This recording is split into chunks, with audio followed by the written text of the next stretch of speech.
What's going on, everybody?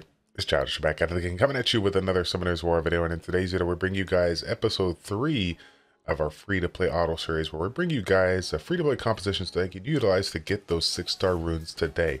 In today's video, we're going to be focusing on the Queen Spider Nest, which, of course, a lot of people might be familiar with their previous expedition here.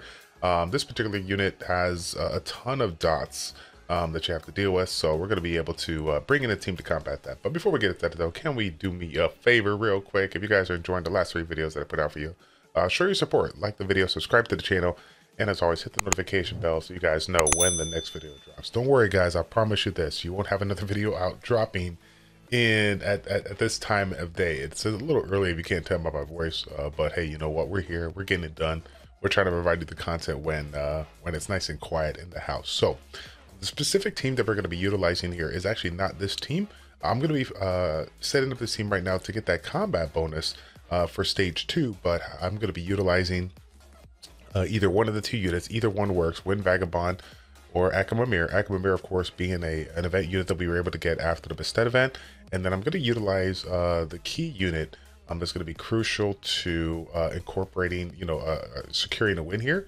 It's going to be Shushu. So for those of you guys who are not familiar with Shushu, Shushu is essentially the light version of Lulu, which also brings in that cleansing aspect. But now you have the opportunity to cleanse those dotting effects here. So those poisons and whatnot, if you can get rid of those, you can with this one.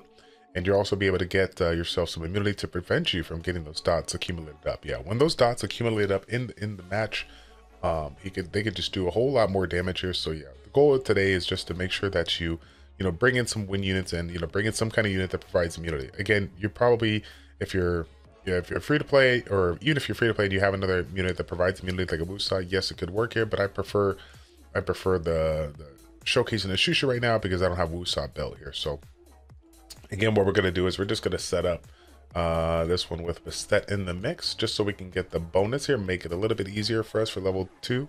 I will say this though, it is pretty easy for, obviously you can get away with like a Bastet or like a, whatnot. You can get away with that for level 1. But level 2, you kind of want to make sure that you have all of your ducks in a row here. So yeah, we'll go ahead and set this one up here. We will take out Wind Vagabond for this one. We'll bring in the Shushu, bringing them up on Souling. And then last but not least, the one that everybody knew I was going to incorporate, Shannon. Shannon's going to be in the mix. Shannon, of course, providing us the attack buff, the defense up, also the attack down and defense down.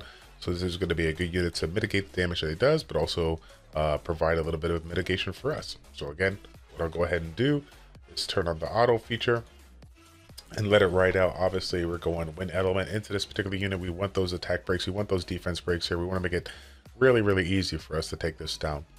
Obviously, Akamamir, is he like a true tank per se? No, not so much here. But for all of you guys that are free to play and took advantage of the event here, this is one of the Nafis you have in your current lineup that has a very, very high awakening, probably a lot of skill ups in it. So it's probably going to be a little bit easier to utilize.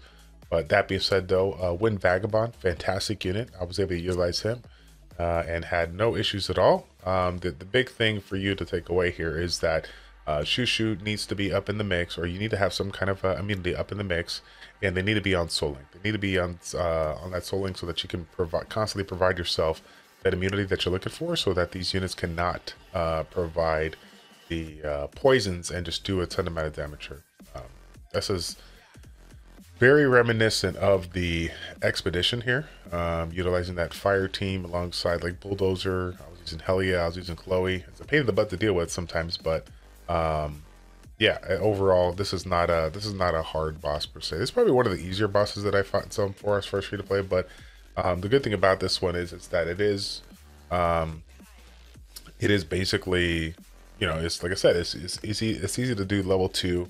You're not going to have any issues here. Yeah. So for our second run, we're going to go ahead and showcase the team alongside Wind Vagabond. Again, Wind Vagabond, quite a bit of a difference comparison to Akamamir because of the overall stats here. So it's going to cut it really, really close, but it is going to get the job done. The consistent attack breaks, the slows, the branding, and all that stuff that I'm bringing in between Orbia and Shannon, it's going to be able to get the job done. And like I said before, you have to have Shushu on Souling in order to make this work here. But yeah, as long as Wind Vagabond does what he's supposed to do, which is provide an irresistible provoke, it shouldn't be too much of an issue. It's those issues when you have so for some, you know, silly reason right now, like you'll have like that moment of time where for a split second poisons seep in, the damage comes in play, and then you have to deal with the issue of maybe a provoke not landing, which of course you guys can see I'm missing provokes left and right.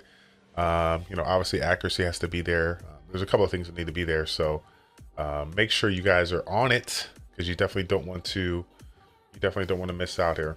Okay, so far so good. Again, a little bit close. Like I said, you're seeing the Wind Vagabond get ripped up to no end, but just keep in mind that the stats on Wind Vagabond are pretty trash. So I think what I'm going to go ahead and do is after this match here, we'll go ahead and showcase it so you guys can see it.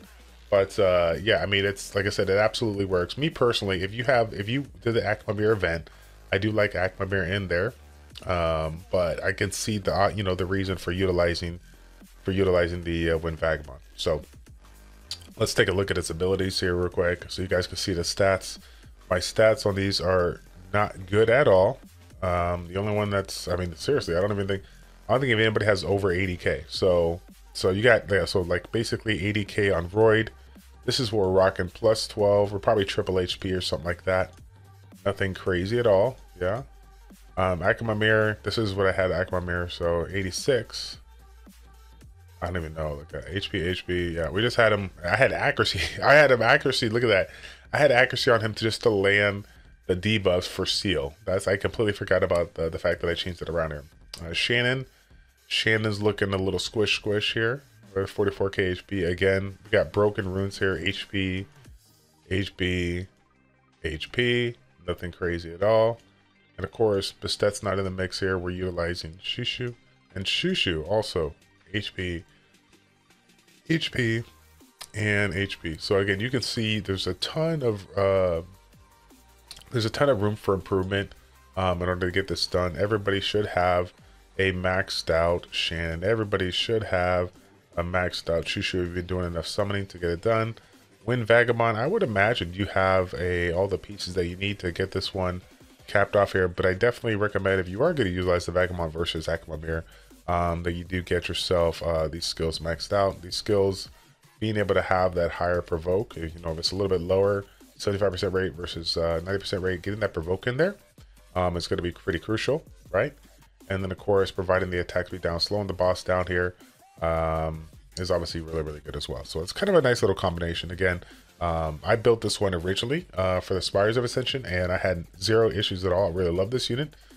So if you're one of those people out there that are looking for a wind tank, then, you know, you can stop right now. You found your unit here. But yeah, that's going to be it, fam. Again, this is episode 3 of our free-to-play auto series, bringing you guys different composition that you can utilize to get yourself some Styxar runes. Again, if you guys are enjoying this content, you want to see more later on today. I don't know if I'm going to get it done, but I'm gonna see if I can get you guys to motivate me. Can you motivate me with a like on the video, subscribe on the channel, and we will see you guys all in the next one. Take care.